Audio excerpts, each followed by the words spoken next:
நாட்டுக்கோழி மிளகு பிரட்டல் எப்படி செய்கிறதுன்னு பார்க்கலாங்க. வீடியோக்குள்ளே போகிறதுக்கு முன்னாடி சப்ஸ்கிரைப் பண்ணாதவங்களாம் சப்ஸ்கிரைப் பண்ணிக்கோங்க.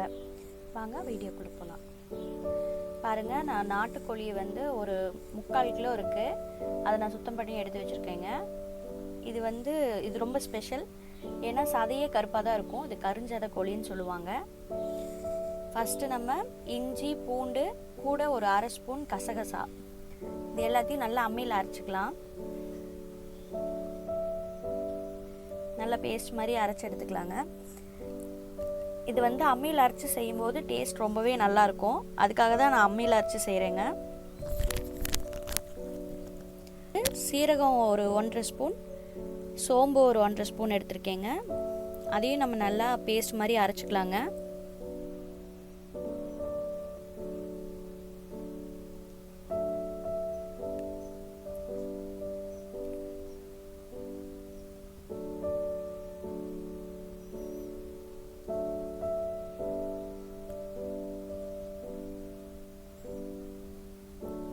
அடுத்து 2 டீஸ்பூன் அளவுக்கு நான் மிளகு எடுத்திருக்கேன்.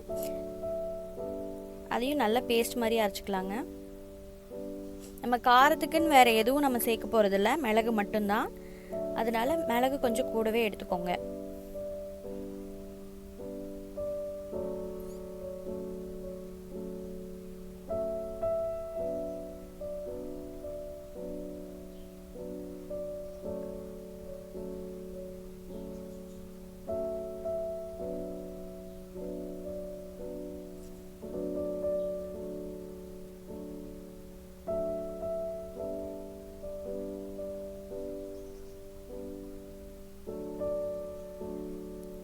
அம்மை இல்லாதவங்க மிக்சியில் கூட அரைச்சி எடுத்துக்கலாங்க.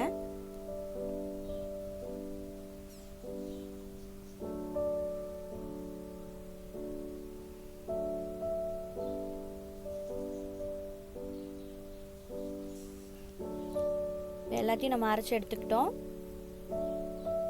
இப்போ ஒரு 100 கிராம் அளவுக்கு சின்ன வெங்காயத்தை பொடி பொடியாக கட் பண்ணி எடுத்துருக்கேங்க. ஒரே ஒரு பழுத்த பச்சை மிளகாய் எடுத்துருக்கேங்க.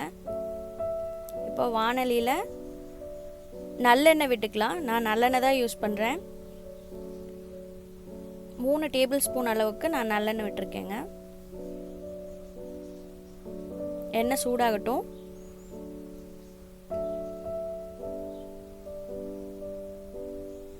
எண்ணெய் சூடாயிடுச்சுன்னா அதில் ஒரு 1/2 ஸ்பூன் அளவுக்கு கடுகு சேர்த்துக்கிறேங்க. ஒரு சின்ன துண்டு பட்டை சேர்த்துக்கிறேங்க. அதோட இந்த சின்ன வெங்காயத்தையும் அந்த பழுத்த மிளகாவை கீறி உள்ளே போட்டுக்கிறேங்க.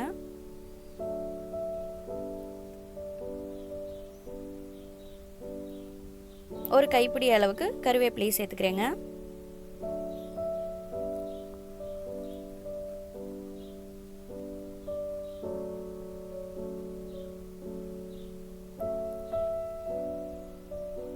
இப்போ நம்ம அதில் அரைச்சி வச்ச இஞ்சி பூண்டு பேஸ்ட்டை நம்ம அதில் சேர்த்துக்கலாங்க. அடிப்பிடிக்காத மாதிரி நல்லா கிளறி விடுங்க. அதுக்கப்புறமா நம்ம சோம்பு சீரகம் அரைச்சி வச்சதை இதில் சேர்த்துக்கலாங்க.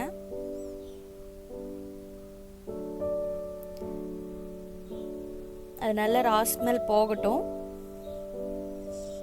நல்லா அடிப்பிடிக்காத மாதிரி கிளறி விடுங்க.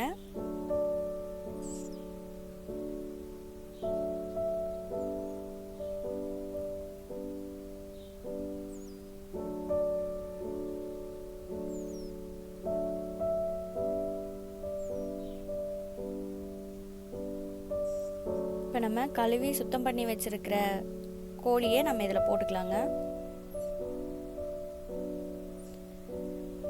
இது பார்த்திங்கன்னா அதனோட ஸ்கின்னே கருப்பு கலரில் தான் இருக்கும்.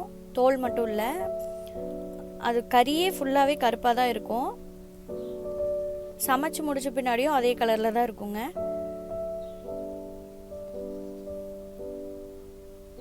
நல்லா கிளறி விடுங்க. இப்போ ஒரு 1/2 ஸ்பூன் அளவுக்கு நான் மஞ்சள் தூள் சேர்த்துருக்கேங்க.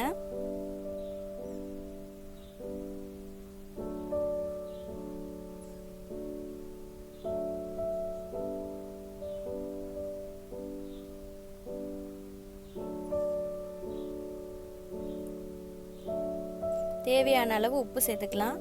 நான் கல் உப்பு தான் யூஸ் பண்ணியிருக்கேன் இதில். நல்லா கிளறி விடுங்க. கறியிலேயே வந்து தண்ணி விடும்.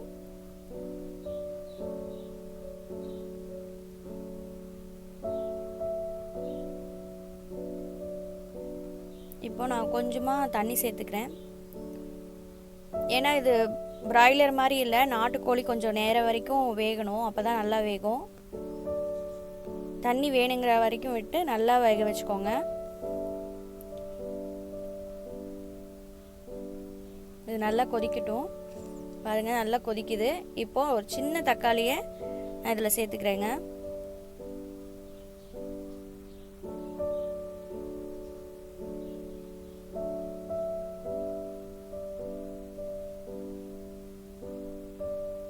மூடி போட்டு மூடி வச்சிடலாம்.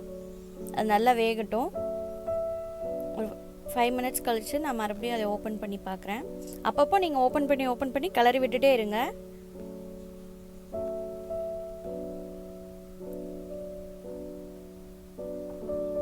தண்ணி பத்தலை அப்படின்னா நீங்கள் தண்ணி கூட மறுபடியும் சேர்த்துக்கலாம் இடையில. இந்த கடைசியாக நம்ம இதை அரைச்சி வச்சுருக்க மிளகு பேஸ்ட்டையும் நம்ம இதில் சேர்த்துக்கலாங்க. எல்லாமே நம்ம அம்மியில் அரைச்சி செஞ்சுருக்கோம், அதனால டேஸ்டாக இருக்கும். இது சளிக்கு ரொம்பவே நல்லதுங்க. இது நெஞ்சு சளி உள்ளவங்க எல்லாம் சாப்பிட்டாங்கன்னா கண்டிப்பாக சரியாயிரும். இப்போ நான் இதை மூடி போட்டு மூடி வச்சிடுறேங்க. இது நல்லா தண்ணி விட்டு வரும். இப்போது பாருங்கள், நான் 5 மினிட்ஸ் கழித்து நான் ஓப்பன் பண்ணி பார்க்குறேன். நல்லாவே தண்ணி விட்டுருக்கு.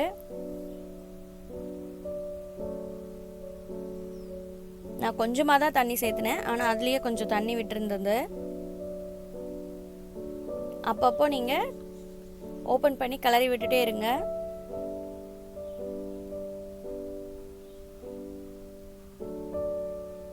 சூப்பராக ரெடி ஆயிடுச்சுங்க. இப்போ நான் இது செஞ்சு முடிக்கும்போது 40 மினிட்ஸ் ஆயிடுச்சு. 40 மினிட்ஸ் வந்து இது வெந்திருக்கு. நான் இதில் குக்கர்லாம் எதுலேயும் போடல. பாருங்கள் சூப்பராக வந்திருக்குங்க. பார்க்கவே நல்லா இருக்குல்ல. நீங்களும் வீட்டில் ட்ரை பண்ணி பாருங்கள், கண்டிப்பாக உங்களுக்கு பிடிக்கும். வீட்டில் ட்ரை பண்ணி பார்த்துட்டு எப்படி இருந்ததுன்னு கமெண்ட்டில் சொல்லுங்கள். தேங்க்ஸ் ஃபார் வாட்சிங்.